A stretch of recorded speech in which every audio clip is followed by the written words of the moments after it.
जितने आस्था चैनल पर कथा सुन रहे हो, जितने फेसबुक और यूट्यूब पर सुन रहे हो, बहुत सावधानी से सुनना। प्रतिपदा है आज। जिनके घर में ज्यादा रोग हो, बीमारी हो, ज्यादा तकलीफें आ रही हो, कष्ट बढ़ रहा हो, बीमारियां बढ़ रही हो, या भय लग रहा हो, डर लग रहा हो, हृदय चित्त में कहीं ना कहीं आपको भय का भान हो रहा हो, तो एक लोटा पानी, एक कलश में जल भर कर रख लीजिए और रात भर उसको रखे रहने दो। नवरात्र चल रहा है, उस कलश को रात भर रखकर सुबह सुबह उस कलश में एक बेलपत्र डालकर उस जल को नीम के पेड़ के नीचे, जहां नवरात्रे में नीम के पेड़ के नीचे सारी विद्याएं, आद्य शक्तियां, सारी देवी उस नीम के पेड़ के नीचे विराजमान रहती हैं। उस कलश में एक बेलपत्र डालकर रात भर रखकर उस जल को पूरे घर में घुमाकर उस नीम के पेड़ के नीचे समर्पित कर दीजिए महाराज।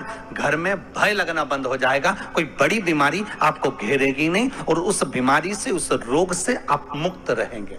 उस बीमारी से, उस रोग से आप मुक्त पाएंगे। पत्रिका खोलते हैं पंडित जी और कह देते हैं कि काल सर्प दोष है। पत्रिका खोलते हैं और कह देते हैं पितृ दोष है। उनसे मेरा निवेदन है, जिसकी पत्रिका में काल सर्प दोष है, पितृ दोष है, यदि काल सर्प दोष है और आप त्र्यंबकेश्वर जाकर पूजन नहीं करा सकते काल सर्प दोष, एक तांबे के कलश में शक्कर भर लो, उस पे चांदी के 2 नाग नागिन रख लो। रविवार के दिन सिर के पास में, जिस घर में सोते हो, पलंग पर सोते हो, उस पलंग के थोड़ी सी दूर पर उस कलश को रख लो। सोमवार को स्नान करो, सुबह जल्दी उठकर दोनों नाग नागिन की पूजन करो। घर में किसी से ज्यादा बात ना करो।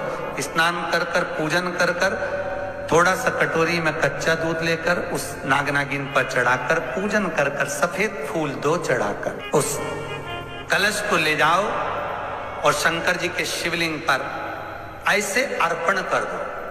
कलश वापिस ले आओ, नाग नागिन शक्कर सब चढ़ा दो। वापिस घर पर आओ, घर पर आकर फिर एक बार स्नान करो। कितना भी भारी काल सर्प दोष क्यों ना हो, पितृदोष कैसा भी हो, उसमें आराम लग जाए। हमारे घर के बच्चे गलत संगति में चले जाते हैं, मदिरा पान, मांसाहार, वैश्यावृत्ति, जुआ या दोस्तों की गलत संगति हो रही होती है। बेलपत्री के पेड़ के नीचे पीले कलर की मिट्टी का शिवलिंग बनाया जाता है। उस मिट्टी के शिवलिंग का पूजन करें, श्रंभेश्वर महादेव के नाम से पूजन कर कर उसी पर काली तिल, बेलपत्र, शमी पत्र, सफेद पुष्प और अनाज।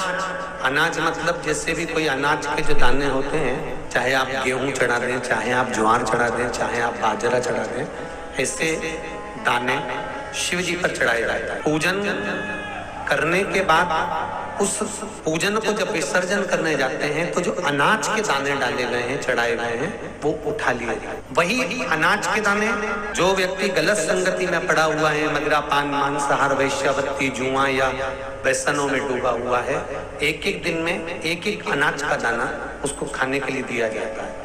महाराज, आपने 7 दिन के चढ़ाए हैं, 11 दिन के चढ़ाए हैं, 21 दिन के चढ़ाए हैं, 108 दिन के चढ़ाए हैं, वो आपके ऊपर है। जब वो धीरे धीरे उस दाने को खाना चालू करता है तो गलत संगति को छोड़कर श्रेष्ठ संगति की ओर आना प्रारंभ कर देता है। उसको कहते हैं श्रंभेश्वर महादेव। तो बेलपत्र चढ़ाने के कुछ स्थान शिव महापुराण वर्णन करती है। बेलपत्र चढ़ाने का सबसे पहला स्थान है भगवान शंकर के मंदिर में। जब हम पहुंचते हैं तो पहला बेलपत्र, जो शंकर भगवान का जल नीचे गिर रहा है, उसका राइट भाग है, वहां बेलपत्र समर्पित करा जाता है। दूसरा बेलपत्र शंकर भगवान का जो लेफ्ट भाग है कार्तिक है, उस पर बेलपत्र समर्पित करा जाता है। तीसरा बेलपत्र कटी भाग पर, जहां शंकर भगवान का शिवलिंग रखा हुआ है, उस कटी भाग पर गोल जो भाग बना हुआ है, वहां समर्पित किया जाता है। चौथा बेलपत्र शंकर भगवान के मस्तक पर जो जलाधारी रखी है, उस जलाधारी में बेलपत्र समर्पित किया जाता है। पांचवा बेलपत्र शंकर भगवान के शिवलिंग पर समर्पित करा जाता है। छठा बेलपत्र अपने हृदय चित्त को धारण कर कर बेलपत्र को गीला कर कर बीच की पत्ती पर शहद लगाकर भगवान शंकर के शिवलिंग पर लगाया जाता है, अपनी कामना कर कर। और आठवां बेलपत्र श्री नंदी जब आए तो नंदी को समर्पित करा जाता है। और नवा बेलपत्र भगवान शंकर की चौखट पर राइट भाग में समर्पित कर कर अपने घर को जो व्यक्ति चला आता है उसकी मनोकामना शंकर पूर्ण कर देते हैं महाराज। ऐसे नव बेलपत्र से नव निधियां, ऐसे नव बेलपत्र से नव आनंद, नव सुख, नव निधि जीव को प्राप्त हो। मात्र नव बेलपत्र हम जो शंकर को समर्पित करते हैं, भगवान शिव कह रहे हैं आपके पास में नहीं है बेलपत्र तो मेरे शिवलिंग का चढ़ा हुआ बेलपत्र धोकर भी आप समर्पित कर सकते हैं। कल कथा में कहा था। आपको लग रहा हो मैंने 2-3 व्यापार करके देख लिए और घाटा ही घाटा हो रहा है, इसमें मुझे तरक्की नहीं मिल रही है, इसमें मुझे उन्नति नहीं मिल रही है, या कर्जा बढ़ रहा है घट नहीं रहा, तब एक प्रयोग जरूर करिएगा। तब बन सके एक धतूरा भगवान शंकर के शिवलिंग के ऊपर रख दीजिए। जब तुम्हें लगे कि मैंने 2-3 व्यापार बदल कर देख लिए, चल नहीं रहे या कर्जा बढ़ रहा है घट नहीं रहा, तब एक धतूरा भगवान शंकर के ऊपर रख दीजिए। धतूरा रखने का एक नियम होता है। धतूरे की जो डंडी होती है, देखिए छोटी सी डंडी होती धतूरे में, वो डंडी धतूरे की आप जहां बैठे हो उससे विपरीत होना चाहिए। धतूरे की डंडी आप इधर बैठे हो तो धतूरे की डंडी उधर हो। अपने को लग रहा है कि व्यापार मैंने बदल लिया, 2 बार 4 बार 6 बार व्यापार बदल के देख लिया और कर्जा बढ़ रहा है पर व्यापार भी नहीं चल रहा। फैक्ट्री डाली वो भी चल बंद हो गई, दुकान डाली वो भी बंद हो गई, कुछ काम करा वो भी बंद हो गया। जहाँ संबंध के लिए जाते हैं संबंध नहीं होता है, बेटा बेटी बड़े हो गए उनका कहीं जम नहीं रहा, बहुत प्रयास करके देख लिया पर हो नहीं रहा, तो धतूरे को रखिए पर डंडी विपरीत दिशा की ओर हो और एक लोटा जल धीरे धीरे उसी धतूरे के ऊपर आप चढ़ाना प्रारंभ कर दीजिए जो शिवलिंग के ऊपर रखा। महाराज हाटकेश्वर महादेव का नाम लेके, कौन से महादेव? जम के बोलो जरा। हाटकेश्वर महादेव का नाम लेकर जो जल समर्पित करा जाता है और उस जल को समर्पित करने के बाद उसी धतूरे को वापस घर में ले आया जाता है। वापिस लिया, उसके बाद तुम जिस कार्य में हाथ डालोगे और जो कार्य करना चाहोगे उसमें सफलता मिलना चालू हो जाएगी और कर्जा भी धीरे धीरे चूकना प्रारंभ हो जाएगा। संबंध नहीं हो रहे होंगे तो संबंध होना प्रारंभ। शंकर भगवान पर के तांबे के लोटे से ही जल चढ़ाना चाहिए, स्टील के लोटे से नहीं। प्रयास करा करो तांबे के लोटे से जल चढ़े, कि तांबे का लोटा जिसका मुख छोटा हो, गला लोटे का मुख छोटा हो, ऐसे लोटे से जब हम भगवान का अभिषेक या पूजन करते हैं तो उससे बीमारी समाप्त होती है, रोग छिन्न होता है। तांबे के लोटे से शंकर भगवान को दूध चढ़ाना चाहिए, नहीं चढ़ाना चाहिए। शास्त्र कहता है तांबे के लोटे से दूध चढ़ाने से पूत छिन्न होता है, इसलिए तांबे के लोटे से दूध ना चढ़ाएं। अगर दूध चढ़ाना है तो स्टील का पात्र ले लें, चांदी का पात्र ले लें, आदि दूसरे पात्र ले लें, पर तांबे के पात्र से दूध ना चढ़ाएं। शिव महापुराण में एक बात अच्छी लिखी है और स्कंद पुराण में भी लिखी है कि यदि तुलसी और बेलपत्र, क्या क्या चीज, तुलसी और बेलपत्र बिना नहाए स्पर्श नहीं करना चाहिए। अगर बेलपत्र की पत्तियों को भी तोड़ना है, उतारना है, तुलसी के दल को भी उतारना है तो बिना नहाए ना उतारें। स्नान कर लिया हो तो तुलसी के दल को स्पर्श करें, तुलसी को स्पर्श करें या बेलपत्र को स्पर्श करें। बेलपत्र का भी स्पर्श बिना स्नान के नहीं किया जाता। शिव महापुराण के अनुसार इतना सुंदर कहा है, जिस दिए में बाती लगी हुई है, बाती पूरी जल चुकी है, उसकी राख या उसका काला थोड़ा सा भाग दिए के अंदर रखा है और आपने दूसरी बाती रखकर उसको जला दिया तो वो जलाया गया जो भाग है लक्ष्मी को छीर्ण कर देता है। 15 दिन तक व्यापार ठीक नहीं चल सकता। एक बार प्रैक्टिकल करके देखना।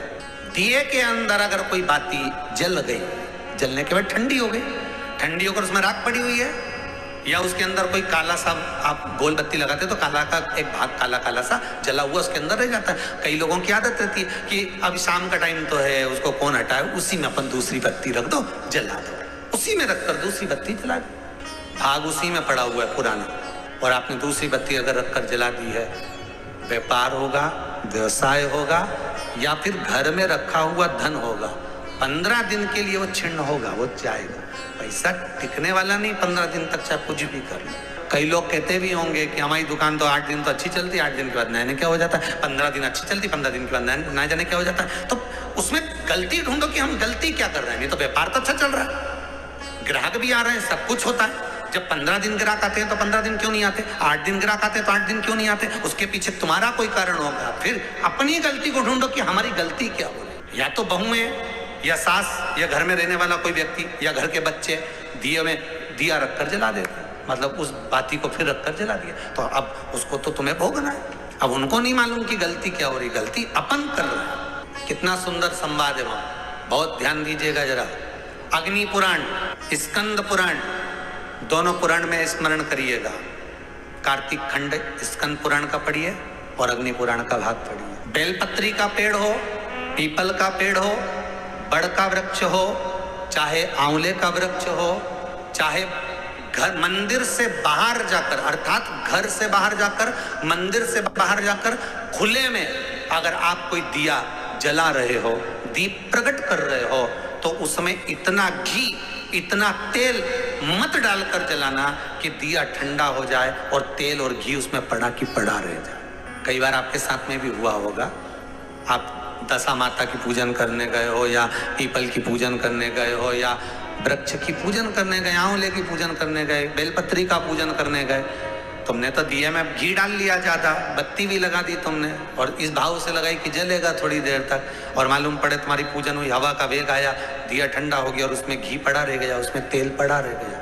महाराज, जिस व्यक्ति ने दिया लगाया, जिस व्यक्ति ने दीप लगाया हुआ है, और अगर वो कुंवारी अवस्था में है तो अकेला शरीर का कष्ट भोगता है, और अगर उसकी शादी हो गई होती है तो पति और पत्नी दोनों को शरीर का कष्ट भोगना पड़ता है। कहीं कमर दुखेगी, कहीं घुटना दुखेगा, कहीं पीठ दुखेगी, आंखों में जलन होगी, कहीं ये सिर का जो गले का भाग होगा, कान के पास का ये दुखना चालू हो जाएगा, ये पीछे का भाग दुखेगा। तो कई डॉक्टरों को दिखाओगे, इलाज देखो जरा क्या, सब हमें जांच कर लो, जांच में तो कुछ भी नहीं निकल रहा, दवाई भी खाते हैं, थोड़े दिन आराम लगता है, फिर वैसे हो जाता है। कारण निकालना है तो कारण ढूंढो कि हमारे पुराण क्या कर रहे हैं। कारण हमने खुद उत्पन्न करा है कि किसी वृक्ष की पूजन करी, उसमें तेल घी की मात्रा इतनी बढ़ा दी कि हम तो गए, जब तक बैठे दिया जल रहा था, उठ के गए, हवा लगी, दिया ठंडा हो गया, और उसमें जितने समय तक वो घी और तेल पड़ा हुआ है, 15 मिनट, 10 मिनट, 25 मिनट, 50 मिनट, 1 दिन, 2 दिन, 4 दिन, तो वो बार बार पलट पलट कर वो स्वास्थ्य को खराब करेगा ही। चाहे कुछ भी कर लो, कितनी भी जांच कराओ, कितनी भी जांच कराओ, फिर तुम अपने हॉस्पिटल में जाओ, जांच कराओ, लिख दी हमने तो कि इसकी जांच कराओ, ने उसकी जांच कराओ। गलती ढूंढो कि अपन क्या गलती कर रहे हैं, गलती किस जगह पर हो रही है। श्री शिवाय नमस्तुभ्यम, सब बोलिए एक बार जमकर, श्री शिवाय नमस्तुभ्यम। प्रैक्टिकल जरूर करना, कहीं सियोर वाला महाराज झूठ तो नहीं बोल रहा। शास्त्रों की बातें हमारे जीवन में हमें सुख प्रदान करें, इसलिए इस भाव का आनंद करते हुए आज की कथा को विराम देते हैं।